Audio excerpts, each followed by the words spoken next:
सभी लोगों को बहुत बहुत बधाई हो। देश के युवाओं ने एक अहंकारी सरकार को झुका दिया और धर्मेंद्र प्रधान जी को इस्तीफा देना पड़ा जनता के सामने। अब मेरी प्रधानमंत्री जी से निवेदन है कि लगे हाथों E20 का भी मामला सॉल्व कर दो। लोग बहुत ज़्यादा परेशान हैं, लोगों की गाड़ियां खराब हो रही हैं, माइलेज खराब हो रही है। तो इसीलिए प्रधानमंत्री जी से निवेदन है कि इससे पहले कि ये भी मुद्दा बड़ा बने, आप ही आगे बढ़ के इसको सॉल्व कर दो। तो इस दिशा में सभी लोगों को साथ लाने के लिए इस शनिवार को एक कार्यक्रम हम आयोजित कर रहे हैं, national town hall against E20। इसमें हमें उम्मीद है कि हजारों लोग पार्टिसिपेट करेंगे। ये सुबह 12 बजे शुरू होगा। जो लोग दिल्ली और आसपास के शहरों के लोग हैं जो फिजिकली आ सकते हैं वो कॉन्स्टिट्यूशन क्लब में पहुंचे, 11:30 बजे तक पहुंच जाएं। और जो लोग दिल्ली के बाहर के और फिजिकली नहीं आ सकते, ऐसे हमें उम्मीद है कि हजारों की संख्या में लोग ऑनलाइन जुड़ेंगे। ऑनलाइन जुड़ने के लिए एक फ़ोन नंबर है 8588833212, 8588833212। इस नंबर पे व्हाट्सएप कर दीजिए। हम शुक्रवार को शाम तक आपको एक लिंक भेज देंगे। आप अगले दिन सुबह 11:30 बजे के बाद किसी भी टाइम उस पर लिंक पे क्लिक करेंगे तो आप ऑनलाइन हमारे साथ जुड़ सकते हैं। इस टाउन हॉल में हमारी उम्मीद है कि हम इस इशू पे इंटरेस्ट रखने वाले सभी एक्सपर्ट्स को, सभी पीड़ितों को, जो लोग दुखी हैं इस मुद्दे से, जिनकी गाड़ियां खराब हो गई हैं, जो इस मुद्दे में इंटरेस्ट रखते हैं, एक्सपर्ट्स हैं, सब लोगों को एक प्लेटफॉर्म पे लाके सबको बोलने का मौका देंगे। और आगे की रणनीति तय होगी कि इस मुद्दे पे सरकार को कैसे फोर्स किया जाए कि सरकार इस E20 को विड्रॉ करे। तो मेरी लोगों से विनती है कि ज़्यादा से ज़्यादा संख्या में इसमें पार्टिसिपेट करें। फिजिकली आना चाहें फिजिकली भी कर सकते हैं और वर्चुअली आना चाहें वर्चुअली भी पार्टिसिपेट कर सकते हैं।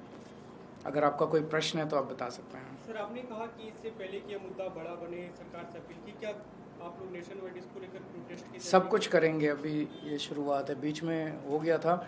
आपको याद होगा मैंने एक ऑनलाइन पिटीशन भी शुरू की थी प्रधानमंत्री के नाम। उसमें 2 लाख से ज़्यादा चिट्ठियाँ आ चुकी हैं, जिसको लेके अगले हफ्ते में प्रधानमंत्री के घर भी जाऊंगा, लेकिन वो इसके बाद, शनिवार के बाद। तो अभी शनिवार को इसमें ज़्यादा से ज़्यादा लोग पार्टिसिपेट करें।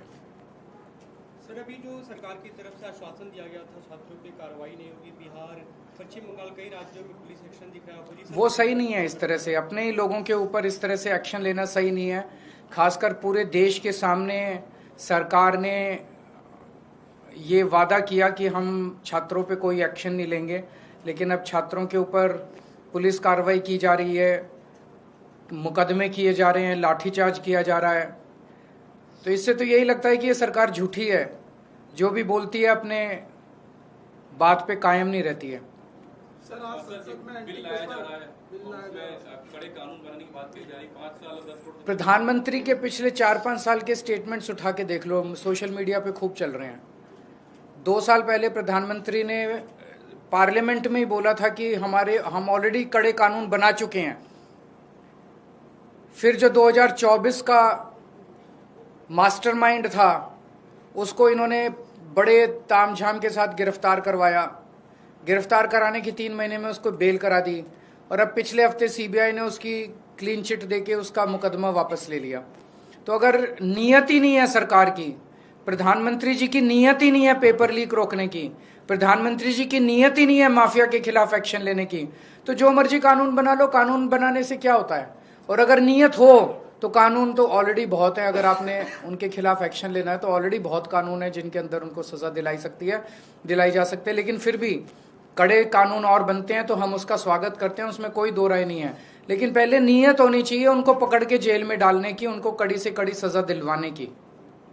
Thank you. सर, पंजाब के शिक्षा मंत्री को लेकर सवाल खड़े हो रहे हैं कि पंजाब में पेपर चोरी हुई और उसको हटाया नहीं जा रहा। ये 10 साल हमारी दिल्ली में सरकार रही, एक भी पेपर लीक नहीं हुआ।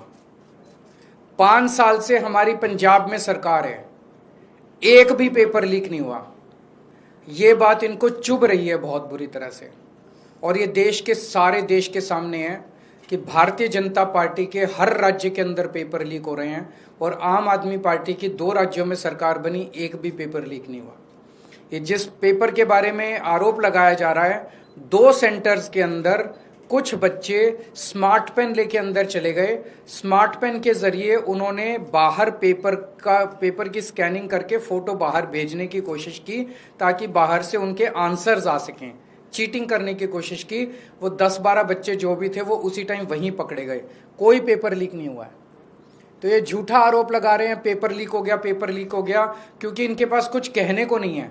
आम आदमी पार्टी की पंजाब सरकार में जब हमारी 2022 में सरकार बनी, उसके पहले वाले साल में 27वें नंबर पे था पंजाब शिक्षा के क्षेत्र में, 27th नंबर।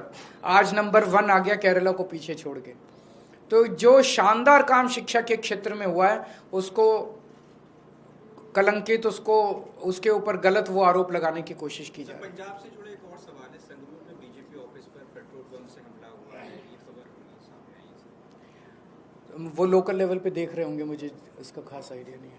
Thank you.